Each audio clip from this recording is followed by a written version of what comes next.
Oke, kalau misalnya tidak ada yang mau tanyakan, Ibu lanjut ya yang pakai SPSS-nya nih.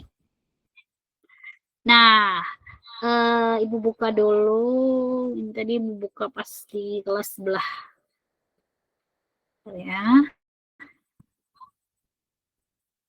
Oke.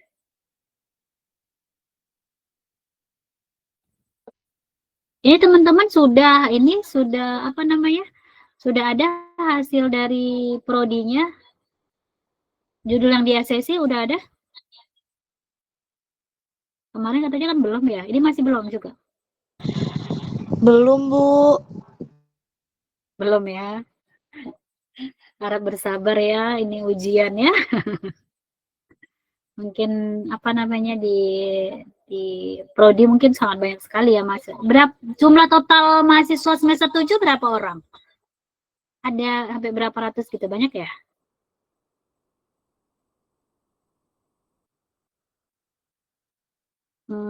Teman-teman aja satu kelas bisa 40 sampai kelas apa? GH ya, H kalau Ibu nggak salah ya. 300-an orang ya. Kan lumayan ya. Sampai kelas Mungkin Ibu. Sampai kelas I. sampai I. Nah, kalau misalnya rata 40 contohnya 450 orang. Jadi mungkin teman-teman harus ya bersabar ya dibandingkan. Berarti manajemen ini jurusan favorit ya, banyak ininya, banyak mahasiswanya kan. Jadi ya, tapi konsekuensinya mungkin jurusan butuh waktu ya. Teman-teman mungkin harus bersabar. Makanya kemarin ya sambil teman-teman ulik-ulik aja calon-calon apa calon-calon judul-judul teman-teman kemarin ya, walaupun aduh yang mana ya kira-kira ya, kayak waktu itu pertanyaannya siapa yang minggu lalu ya, ya apa yang bisa kerjain aja ya. Oke, nah ini Ibu langsung ke SPSS-nya. Nah seperti biasa ke variabel view namain ya, ini seperti biasa aja nih, data X terus data Y. Nah terus dilabelin aja seperti biasa. Data X-nya itu motivasi kerja, data Y-nya itu hasil kerja. Nah, udah. Ya kan? Nah, kita ke data view. Setelah itu, kopikan data X dan Y-nya ke sini. Nah, ini untuk langkah-langkah secara SPSS juga udah Ibu tulis di sini ya. Data X dan Y ke SPSS gitu ya, udah Ibu tulis di sini. Nanti teman-teman dicek di sini ya. Ini Ibu jelaskan langsung di sininya aja. Nah, setelah ini teman-teman masuk ke analyze. Ya, perhatikan kalau yang namanya, kalau kemarin kan kita ke transform lah ya kan, terus analyze juga, tapi mungkin nggak langsung di analyze-nya. Nah, kalau untuk uji hipotesis itu, nanti biasanya akan fokus di sini, di analyze ini. Ya kan, makanya ada deskriptif statistik, kita mau cari berapa frekuensi, dan yang lain-lainnya itu ada di sini. Compare means kemarin nyari yang one way ANOVA, yang cari one sample t-test, ya kan itu ada di sini. Nah, terus juga hari ini kita mau kan korelasi tadi kan, korelasi produk moment. Teman-teman pakai korelasi ini. Korelasi, korelate ya. Nah, kalau nanti ada regresi, tapi itu nanti ya. Nanti kita ke korelasi dulu, korelate. Nanti dari analyze, correlate, baru ambil yang bivariat. Ya, dari analyze, di sini udah Ibu tulis nih. Analyze, correlate, bivariat. Nih, analyze, correlate, terus bivariat. Nah, terus pindahkan ini variabel yang di sebelah kiri ke kanan. Tinggal diarahkan aja panahnya. Ini juga diklik, pindahkan ke sini.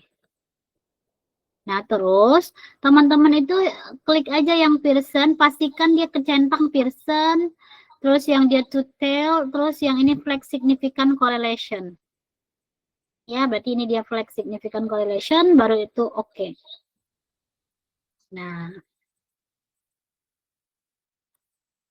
Nah, ini hasilnya nih. Ya kan, sebenarnya udah Ibu taruh di sini juga. Oke, ini ya, biar kelihatan jelas. Nah, korelasinya ini tadi hasil dari apa tuh namanya? Hasil dari analisis tadi. Nah, di sini teman-teman dilihat kan nih ada Pearson correlation, ada signifikansinya, signifikansi to tell, ada N-nya. Cenderung nggak terlalu banyak ya yang mau dilihat ya, sama kayak normalitas yang waktu itu ya kan, nggak terlalu banyak yang dilihat. Nah, teman-teman itu kalau misalnya nanti lihat di sini ada bintang 2, bintang 2. Bintang 2 ini bukan, kalau bukan di TNI bintang 2 segala macam ya. Nah, ini kan ada bintangnya 2. Nah, dia dijelasin correlation is significant at the 0.01 level to tell ini. Nah, jadi ini kalau dia bintang 2 ini berarti dia menjelaskan di sini korelasi ini signifikan pada level 0,01. 0,01. Berarti dia pakai 0,01. Ya, nah kalau misalnya nanti tinggal dilihat bintangnya penjelasannya bagaimana. Ada juga yang kalau misalnya bintang 1 contohnya. Kalau bintang 1 berarti dia pakai signifikansi itu 0,05. Nah, secara valid kepalitan ya jelas lebih valid yang 0,01 kan. Karena kan yang namanya signifikansi yang ini itu kan errornya kan. 0,01 itu kan berarti errornya 1%. Kalau 0,05 berarti errornya 5%.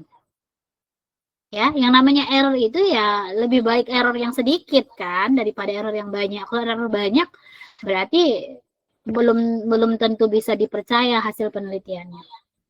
Nah, dia memakai apa namanya ini error 0,01. Nah, nanti teman-teman lihat di sini hasil signifikansinya, signifikansi to tell di sini 0,000. Di sini juga signifikansinya to tell-nya yang hasil kerja 0,000. Nah, dari hasil ini kan kita pakai signifikansi 0,01. Nah, ketentuannya jika nilai signifikansi lebih kecil dari 0,01 maka terdapat korelasi antara kedua variabel. Nah, kalau dia lebih kecil signifikansinya berarti pakai yang berarti dia ada korelasi, ada hubungan. Korelasi itu kan hubungan kan? Terdapat korelasi antara kedua variabel. Karena kan ini 0,0000. 0,000 ini kan lebih kecil pasti dari 0,01 kan? Nah, maka terdapat korelasi kedua variabel. Nah, jika nilai Pearson correlation, ini kan ada Pearson correlation nih, 0,885 ini. Nah, kan hampir, dan sama ya, dengan hasil manual kita nih. 0,88 ini kan karena ibu potong jadi 2 angka desimal kan. Ya 0,885 di SPSS. 0,885 hasilnya ya kan. Jadi nanti kalau misalnya mau pakai yang manual it's okay, nggak masalah. Yang penting benar cara ngerjainnya gitu kan. 0,885 dan ternyata itu apa namanya perbedaannya tidak terlalu jauh ya, mungkin karena kita juga menggunakan signifikansi 0,01 tadi, errornya 0,01. Nah, jika nilai Pearson correlation-nya itu lebih besar dari R table, R table-nya tadi kan kita udah dapat kan, yang dari manual tadi kan juga udah kita cari R table-nya itu ini 0,403 dari sini ya, R table-nya 0,403. Jadi kalau teman-teman mau pakai yang hubungan ini terus mau pakai lampirannya boleh, ini boleh diambil tabelnya atau di internet juga banyak kok. Nilai apa namanya R table, F table, terus misalnya yang apalagi T table, nanti Z table. Nah, statistika itu memang yang berhubungan dengan tabel-tabel seperti itu ya. Nah, nilai Pearson correlation-nya kan 0,885, dia lebih besar dari R table. R table kita kan 0,403. Nah, maka terdapat hubungan positif antara kedua variabel. Nah, kalau misalnya nanti teman-teman ternyata lebih kecil, nilai Pearson correlation-nya itu lebih kecil dari L-tabel, maka tidak terdapat hubungan positif antara kedua variabel. Ya kan, karena nilai L-tabelnya itu 0,403. Ya. Tapi walaupun mungkin teman-teman nanti jangan memaksakan kalau misalnya memang datanya itu teman-teman bisa uji pakai korelasi produk momen ini. Contoh, datanya linear, Bu. Datanya homogen. Terus datanya normal gitu kan. Nah, tapi kalau misalnya memang pada kenyataannya ketika diolah datanya itu tidak ada hubungan, ternyata tidak ada korelasinya, ya nggak masalah. Ya kan? Berarti memang kan kita berharap nih ada hubungannya nih. Oh, ternyata tidak ada hubungan. Ya, tidak ada hubungan antara poin A dengan poin B, itu juga akan menjadi hasil penelitian. Ya kan? Jadi jangan berpikir bahwa oh harus ada hubungannya nih, harus dipaksakan. Nggak bisa, ya kan? Kecuali memang kalau untuk prasyarat tadi. Kalau prasyarat itu kan harus linear, harus homogen, harus normal. Kalau enggak itu berarti coba cek dulu datanya, ada yang salah enggak? Atau bisa pakai data cadangan enggak? Atau kalau misalnya memang ya enggak memenuhi syarat, ya udah nggak usah pakai yang korelasi ini. Nggak usah pakai statistik parametrik, bisa pakai statistik non parametrik yang lain. Gitu. Nah, tapi kalau untuk yang ini sampai korelasi, oh Bu, ternyata nggak ada korelasinya. Ya udah, berarti nggak ada hubungannya. Dan itu, Bu, jadi nggak apa-apa tuh, ya nggak apa-apa. Kan kita mencari, oh ada hubungan nggak nih? Oh ternyata tidak ada hubungan, ya sudah.